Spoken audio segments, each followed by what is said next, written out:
इसके पिछले क्लास में हम लोग पढ़े थे फ्यूचर इंडिफिनिट। फ्यूचर का हम थोड़ा सा नज़रिया दिए थे कि फ्यूचर होता क्या है, बताए थे ना, और फ्यूचर बनाते कैसे हो हम बताए थे। आज हम लोग फ्यूचर कंटिन्यूअस कैसे बनाएंगे वो तुम लोग बताओगे सब कोई। अगर तुम लोग बताए इसका मतलब समझ जाएंगे कि हाँ तुम लोग समझे हो पिछले क्लास में, अन्यथा नहीं समझे। समझो, इधर ध्यान दो। फ्यूचर टेंस को दर्शाने के लिए हम तुम लोग को बताए थे एक्स्ट्रा नमक की ज़रूरत होती है।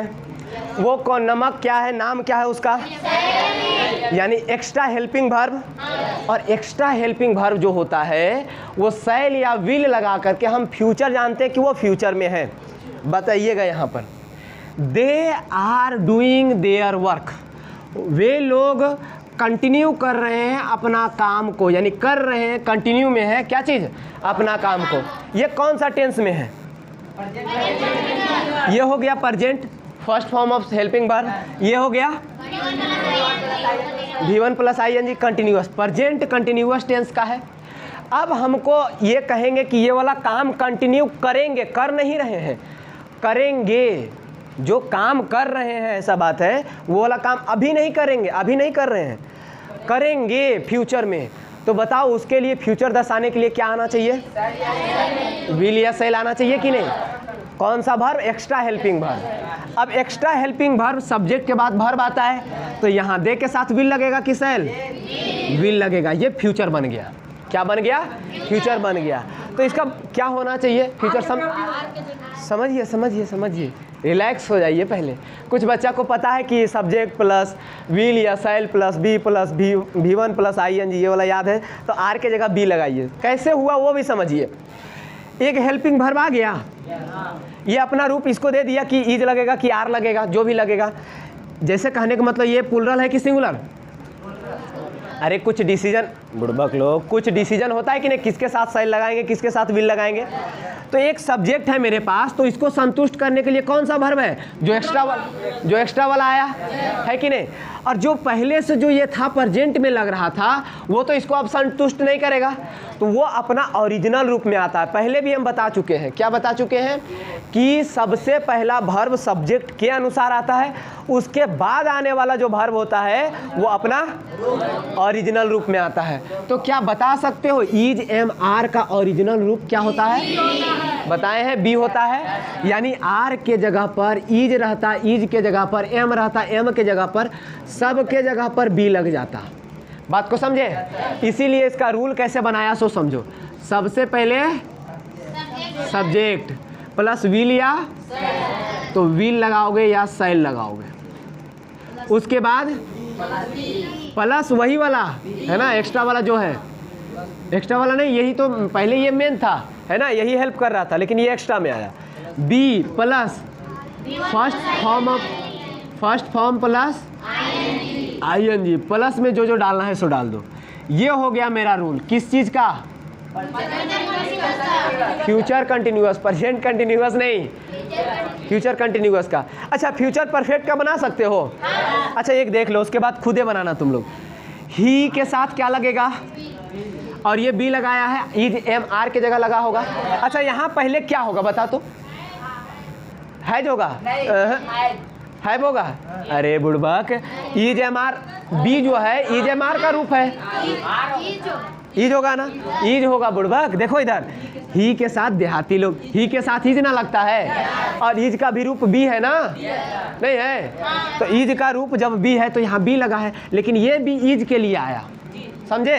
तो यानी ही will be doing his work, कब कर रहा होगा, ये कंटिन्यू कब कर रहा होगा, पास्ट में, पास्ट में ये कंटिन्यू कर, सॉरी हाँ, फ्यूचर में कंटिन्यू कर रहा होगा, ठीक है, ये कंटिन्यूटी फ्यूचर में होगा। अगला चीज़, अगर एडवांस लेवल में पढ़ो ना तो थोड़ा सा एक और आ जाता है, अभी इतना ही पढ़ना है, एडवांस लेवल में पढ़ो तो समझो। जब भी हम फ्यूचर में कंटिन्यू की बात कर रहे हैं तो हमको उसी तरीके से जैसे पास्ट में कंटिन्यू के लिए टाइम चाहिए होता था ना, वैसे में फ्यूचर के कंटिन्यू के लिए भी टाइम चाहिए होता है, फ्यूचर का परफेक्ट के लिए भी टाइम चाहिए होता है, फ्यूचर का परफेक्ट कंटिन्यूअस के लिए भी टाइम चाहिए होता है। बात को समझे कि नहीं। लेकिन अभी हम लोग केवल इसी लेवल तक पढ़ेंगे, जब एडवांस में इसका और भी एडवांस में पढ़ोगे तो वो लेवल होता है, बात समझे? यानी कहने का मतलब बिना टाइम का एक प्रेजेंट वाला आने वाला चीज़ है, बिना टाइम का पास्ट इंडिफिनिट आने वाला चीज़ है, और बिना टाइम का फ्यूचर इंडिफिनिट आने वाला चीज़ है। बाकी सबके साथ एक टाइम देना पड़ रहा है कि कंटिन्यू हो रहा है। कब? तो प्रेजेंट में हो रहा है तब तो टाइम देने की ज़रूरत नहीं है, लेकिन जब पास्ट में कंटिन्यू हो रहा है तो पास्ट का कौन सा टाइम में कंटिन्यू हो रहा है ये बताना पड़ता है। अगर वो फ्यूचर में कंटिन्यू हो रहा है तो फ्यूचर का कौन सा टाइम है उस टाइम को देना पड़ता है कि इस टाइम में कंटिन्यू हो रहा है। बात को समझे? लेकिन अभी हम लोग उतना लेवल तक नहीं जाएंगे। यानी कहने का मतलब केवल ये समझेंगे कि फ्यूचर बना कैसे। क्लियर हो गया? अब आगे समझिए। अगला जो कॉन्सेप्ट है वो ये है, कभी कभार हम लोग फ्यूचर जो दर्शाते हैं वो प्रेजेंट कंटिन्यूअस से भी फ्यूचर दर्शाया जा सकता है। कैसे? सो समझो।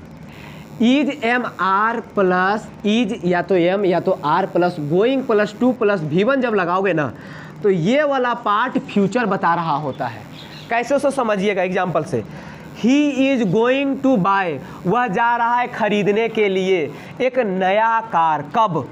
नेक्स्ट मंथ में। अगले महीना ये क्या कर रहा है? ये अगला महीना फ्यूचर टाइम है। फ्यूचर टाइम, ये फ्यूचर टाइम ये कंटिन्यूटी को मतलब वो अभी नहीं जा रहा, वो फ्यूचर में जा रहा है। ये जान लेना, ये समझ लेना कि इस तरीके से भी फ्यूचर को दर्शाया जा सकता है। ग्रामेरियन ने इस तरीके से भी फ्यूचर को दर्शाया है। क्या बोला है कि अगर आप is am are plus going लगाते हैं और टू लगाते हैं फिर V1 लगाते हैं जो एक्शन कर रहे हैं वो वाला, तो ये एक प्रकार का फ्यूचर दर्शा रहा होता है। ये मत समझ लीजिएगा कि इज गोइंग हो गया तो ये प्रेजेंट कंटिन्यूअस हो गया। हाँ, ये फ्यूचर टाइम दिया रहेगा तो, अगर नहीं दिया रहता है तो देखिए क्या होता है, यही फुल स्टॉप होता। तो he is going to buy a new car, ये वह जा रहा है अभी इस मोमेंट में, लेकिन जैसे ही ये आया नेक्स्ट मंथ तो ये क्या कह रहा है कि हम फ्यूचर टाइम है और मेरे साथ एक्शन भी फ्यूचर में होगा। इसीलिए यहाँ पर is going to buy a new car क्या हो जाएगा? फ्यूचर की बात बताने लगेगा। ये एक पर्टिकुलर रूप है, ये एक पर्टिकुलर रूप है। बात समझे? ऐसा एक रूप है कि इस तरीके से भी कहा जाता है और जनरली बोलचाल की भाषा में हम लोग इसका ही उपयोग करते हैं। I am going to buy a new car next month. समझे कि नहीं? क्लियर हुआ? तो ये फ्यूचर टाइम हमको बताता है कि ये क्या हो रहा है? फ्यूचर में हो रहा है। अच्छा, इसका मतलब समझिए, he will be going to buy, ये गलती कैसे देगा? एरर निकालने कैसे देगा? ये सही है, will be going to new का ही will be going to buy a new car next month. ये सही है या गलत है? गलत क्यों है? क्योंकि यहाँ पे दो फ्यूचर टाइम आ रहा है। हाँ, ये विल भी कह रहा है कि हम फ्यूचर दर्शा रहे हैं और ये इज का ही रूप है ना। इज गोइंग टू बाय भी कह रहा है कि हम भी फ्यूचर दर्शा रहे हैं, ये भी फ्यूचर और ये भी फ्यूचर।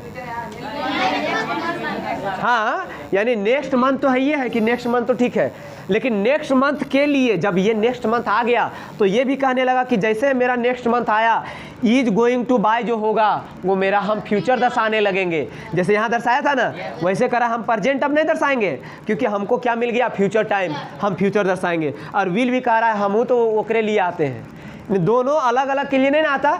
तो इसका मतलब है यहाँ पर ये गलती हो जाएगा और एक ही बात को दोबारा ज़्यादा मतलब से ज़्यादा बोल दिए, उसको क्या कहते हैं? सुपरफ्लुअस। सुपरफ्लुअस हो जाएगा। यहाँ पर दोनों एक के काम को दर्शाना चाह रहा है, एक ही बात को दर्शाना चाह रहा है, कोई ऐड नहीं कर रहा है, मतलब में ज़्यादा विस्तार नहीं कर रहा है। इसीलिए हम कह रहे हैं कि ये सुपरफ्लुअस है। लेकिन कोई ऐसा मत सोच लेना कि वह सुंदर है तो ये सुंदर हो गया, वह बहुत सुंदर है तो बहुत सुंदर जो है ना उसमें ऐड कर रहा है, सुंदरता को ऐड बढ़ा रहा है वहाँ पर। समझे कि नहीं? लेकिन ये विल और इज गोइंग टू बाय दोनों का थोड़ा सा भी अंतर नहीं, ये भी वही कर रहा है, ये भी वही कर रहा है, तो दोनों बात सेम हो जा रहा है। बात समझे कि नहीं? कभी कभार ऐसा होता है, देखिए इधर सुपरफ्लुअस का मतलब पास्ट हिस्ट्री लिखेंगे तो हिस्ट्री जो होता है वो पास्ट वाला ही चीज़ होता है, तो इसको हम पास्ट हिस्ट्री नहीं लिख सकते क्योंकि पास्ट का मतलब भी वही हो गया, हिस्ट्री का मतलब भी वही हो गया, इसलिए डायरेक्ट हम लोग हिस्ट्री लिखते हैं। बात समझे? और एडवर्ब जो होता है ना, वर्ब ऐड करने वाला जो होता है, जैसे एडवर्ब कहीं कहीं आता है तो तुम लोग कभी कभार सोच लेते हो कि एडवर्ब भी जो होता है वो सुपरफ्लुअस होता है। नहीं, एडवर्ब क्या करता है? वर्ब में कुछ एडिशन करता है। बात को समझे? आगे बढ़े, सर ये समझ में आ गया? हाँ बोलिए। इसमें काट सकते हैं तो सिर्फ हर को काट सकते हैं, उसको नहीं काट सकते। नहीं, दोनों में से किसी को, जैसे अगर कहेंगे, इसको कहेंगे तो क्या कहेंगे, सो देखिए, he will buy a new car next month, ये हो गया। या तो फिर he is going to buy a new car next month, दोनों में से कोई लगा सकते हैं। यानी इज, ये वाला देखो, गोइंग टू बाय, ये वाला गलत हो जाएगा, यहाँ पर यहाँ से यहाँ तक हटाना पड़ेगा और बाय के जगह बाइंग लगाना पड़ेगा। देखो ना, जब अगर बी लगाते हैं तो ING लगाना पड़ता है कि नहीं, तो यहाँ बाई के जगह बाइंग लगाना पड़ेगा। और यहाँ पर देखो, ये क्या है, ये गोइंग यहाँ लग चुका है पहले से। क्लियर हुआ? आगे बढ़े, चलिए देखिए फ्यूचर परफेक्ट की बात करें अब। क्या फ्यूचर परफेक्ट को फ्यूचर कंटिन्यूअस की तरह बना सकते हो? अरे जैसे हम इसका रूल लिखे थे, सब्जेक्ट प्लस विल या shall, b plus B1 plus ING, वैसे बना सकते हो? चलिए देखिए, हेल्प कीजिएगा थोड़ा सा, हमको थोड़ा सा मदद कीजिएगा। फ्यूचर परफेक्ट का मतलब फ्यूचर में जो काम हो चुका होगा, फ्यूचर का एक टाइम से पहले, समझिएगा, फ्यूचर का एक टाइम है, जैसे मान लो कि 10 दिन बाद जो आने वाला टाइम है, उस टाइम से पहले जो हो चुका होगा। यानी अगले मंथ मैं एक किताब खरीद चुका होऊंगा, यानी अगले मंथ जो आएगा ना, उससे पहले तक में हम खरीद लिए होंगे। अभी नहीं खरीदे हैं, खरीदेंगे तो फ्यूचर में, लेकिन फ्यूचर का एक टाइम दे दिए कि इस मंथ से पहले ही हम खरीद लेंगे। बात को समझे? देखिए इधर ध्यान दीजिए। अगर हम बोलते हैं, इसका रूल पहले निकालते हैं कि रूल बनेगा कैसे, कि ये किस, जो रूल बनाते हो ना, इसको कॉन्सेप्ट जो लिखते हो यहाँ पर, कि इसका बेसिक क्या, किस तरीके से लिखेंगे, वो कैसे बनेगा। So they have done their work का मतलब क्या होता है? ये कौन सा टेंस, कौन सा टेंस? ये हो गया मेरा फर्स्ट फॉर्म ऑफ वर्ब, ये हो गया third form, present perfect tense हो गया। अब इस प्रेजेंट परफेक्ट को, प्रेजेंट को ही फ्यूचर बनाते हैं, समझे कि नहीं? प्रेजेंट में ही जो जानकारी है उसी को हम लोग फ्यूचर बनाते हैं, ठीक है। अब इसमें क्या करेंगे, हमको ये फ्यूचर दर्शाना है कि दे हैव डन देयर वर्क, यानी कर चुका है, कौन? देयर वर्क, कर चुका है, वे लोग कर चुके हैं अपना काम को। यही चीज़ को हमको फ्यूचर में दर्शाना रहेगा कि वे लोग अपना काम कर चुके होंगे, है ना, वो अपना काम को कर चुके होंगे। तो कैसे करेंगे? एक्स्ट्रा हेल्पिंग वर्ब लगाना पड़ेगा, और यहाँ पर क्या लगाना पड़ेगा? विल लगाना पड़ेगा, दे के बाद विल लगाना पड़ेगा। यानी कहने का मतलब समझिएगा, सबसे पहले लगाएंगे, यहाँ ऐसे घेर देते हैं, जगह नहीं है, ऐसे कर देते हैं। सबसे पहले सब्जेक्ट बोलिएगा, उसके बाद विल या जो एक्स्ट्रा हेल्पिंग वर्ब है, प्लस हैज या हैव, ठीक है। अभी आगे बढ़िए, हैज या हैव देखते हैं, आगे बढ़ते हैं। फिर उसके बाद थर्ड फॉर्म ऑफ वर्ब, उसके बाद जो चीज़ लिखना है। सो एक बात बताओ, ये दे इसको मदद कर दिया कि नहीं? विल, दे को विल मदद कर दिया कि नहीं? अब यहाँ पर जो हैव है वो क्या इस दे को मदद करने के लिए आया? नहीं ना, तो ये अपना ओरिजिनल रूप में आएगा कि नहीं? यानी हमेशा और हमेशा विल के बाद हैव लगेगा, हैज नहीं लगेगा। बात को समझे? हैज या हैव का ओरिजिनल रूप क्या है? हैव। इज एम आर का ओरिजिनल रूप क्या था? समझ गए? किसी को कोई दिक्कत नहीं ना? हाँ, लेकिन दूसरे एग्जांपल में टाइम नहीं दे रहा, बोल रहे थे कि 10 दिन पहले मतलब कर चुके होंगे। नहीं, अभी एग्जाम्पल पढ़ रहे, हम बोले ना वो चीज़, वही चीज़ होता है। सेंस अगर लगाओ, दो ग्रामेरियन, दो लोग अलग अलग तरीके से मानते हैं। अभी हम लोग यही चलेंगे, फिर हम लोग जब एग्जाम्पल बनाएंगे ना, इस पर रिलेटेड क्वेश्चन बनाएंगे, तब आइडिया आ जाएगा कि एग्जाम में पूछा कैसे जाता है, किस कॉन्सेप्ट को लिया जाता है, किस कॉन्सेप्ट को नहीं लिया जाता है। जैसे टेंस कई प्रकार के हैं, यानी कहने का मतलब हम लोग टेंस पढ़े 3 प्रकार के, कुछ ग्रामेरियन 2 प्रकार के मानते हैं, कुछ मानते हैं 1 के गो टेंस होता है। बात को समझे कि नहीं? और उसको हमको डिटेल में बताना भी नहीं है, लेकिन हमको जो एग्ज़ाम में पूछता है वो वाला चीज़ को समझेंगे हम लोग। और हम लोग का एग्ज़ाम में पूछता है कि टेंस हमारा 3 प्रकार का होता है। बात समझे? जो चीज़ हमारा एग्ज़ाम में पूछा जा रहा है उससे मतलब रखना है, जिससे ज़रूरत रहेगा वही ना मतलब रखेंगे, है ना, उसको डिटेल में उतना नहीं जाना। ठीक, अब आगे समझिए, क्या ये सेंटेंस सही है या गलत है? सही या गलत? गलत किस कारण से है? हैज के जगह पर हैज का ओरिजिनल रूप क्या होता है? They will have done their work. बात समझ गए? रूल कैसे आया समझे? कोई दिक्कत? अच्छा, फ्यूचर परफेक्ट कंटिन्यूअस को भी बना लोगे? बन जाएगा उधर से? अगर सेल रहेगा तो, हाँ हैज नहीं लगेगा। अगर यहाँ सेल आ जाता है, समझिएगा, अगर हम यहाँ सेल लगा देते हैं, यानी आई के साथ सेल लगा देते हैं, तो आई को हेल्प करने के लिए कौन आया? क्या आई को हेल्प करने के बाद किसी और हेल्पिंग वर्ब का जरूरत पड़ेगा? ये मॉडल हेल्पिंग वर्ब है, सब मॉडल हेल्पिंग वर्ब ये लिखा चुके हैं, मॉडल हेल्पिंग वर्ब है। अब इसको जब ये मदद कर दिया तो और एक्स्ट्रा मदद की जरूरत है? हम बताए थे ना रे, एक सब्जेक्ट का शादी एक ही हेल्पिंग वर्ब से होता है, नहीं बताए थे? अगर डबल शादी किया तो फिर उल्लंघन हो जाता है, गलती हो जाता है, एरर हो जाता है। वैसे ही एक है, इसके साथ कौन आएगा? एक हेल्पिंग वर्ब आएगा, इसको संतुष्ट कर दिया।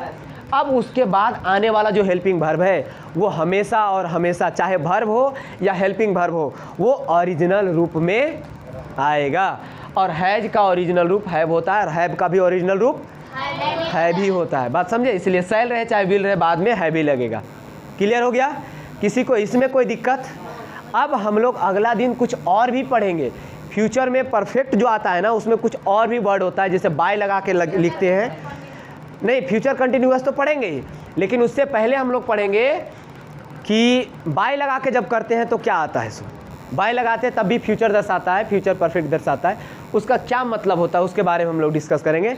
लेकिन अगले क्लास में ये जितना हम पढ़ाए हैं सारा रिवीजन कर लीजिएगा, और जो भी डॉट पूछना होगा ये क्लास ख़त्म होते होते, टेंस का क्लास ख़त्म होते होते सारा कुछ पूछ लेना है कि ऐसे रहेगा तो क्या होगा। क्योंकि कुछ चीज़ पढ़ लेते हैं फिर एक्स्ट्रा पढ़ते हैं ना, तो उसके बाद दोनों को मिलाते हैं तो क्या होता है ना कि लगता है ये इसमें ऐसे था तो इसमें ऐसे क्यों हो गया, फिर कन्फ्यूजन आता है। समझे कि नहीं? क्लियर हो गया?